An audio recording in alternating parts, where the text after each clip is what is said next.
But the big story on Action News tonight is an imminent vote on whether more than 24 Philadelphia schools should be closed for good. And a lot of people want to speak their mind. This is a picture from Chopper 6 HD as a very large group of protesters has gathered outside the school district headquarters before the School Reform Commission. And yes, there have been arrests just within the past half hour.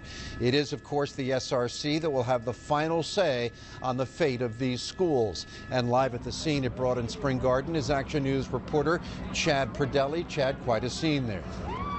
Yes, it is quite a scene. It's really died down, though, here outside of school district headquarters. I'd say about an hour ago, the crowd you see behind me was double in size. At one point, Broad Street here was shut down, but police just reopened it a few moments ago. But just a half an hour ago, inside district headquarters, it was a very hectic scene as protesters tried to block the entrance to that School Reform Commission meeting. Some had duct tape over their mouths. Police made a half dozen arrests inside. Last check with police, in total, 19 people have been arrested as this protest grew over the past several hours.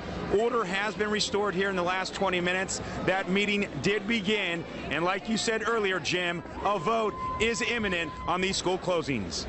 Put a moratorium on the school closings. They are parents, students, and teachers. They love their schools, and they want them to stay open.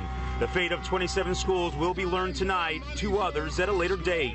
The biggest concern as a parent is safety. The biggest concern is the distance of the walk that the children are going to have to take going from T.M. Pierce, which is furthest distance of the boundary, is 19th and Lehigh, and they're going all the way up to 29th and Clearfield. I'm not only protesting for my son's school, I'm protesting for all schools. You got it. You got myself. All right, bye. Philadelphia School Superintendent William Hite says he understands the concerns, but the district is broke, and there are too many empty seats and space. He says consolidation will save the district $24 million. They're not easy, and because these are historical institutions in neighborhoods and in communities, people are attached to them, and we understand. Hite says the district is in a crisis mode, and if schools are not shuttered and other savings found, the situation could even be more dire. If this and other things don't occur, we don't run the risk of talking about 29 schools. We're talking about a district that may close or that may not open next fall. And that SRC meeting is underway. A couple of representatives from each school proposed to be shut down will speak before the commission, have their voice heard, and then there will be that vote. But don't expect that to happen for several hours. I'm live in Spring Garden. Chad Pradelli, Channel 6 Action News. Jim?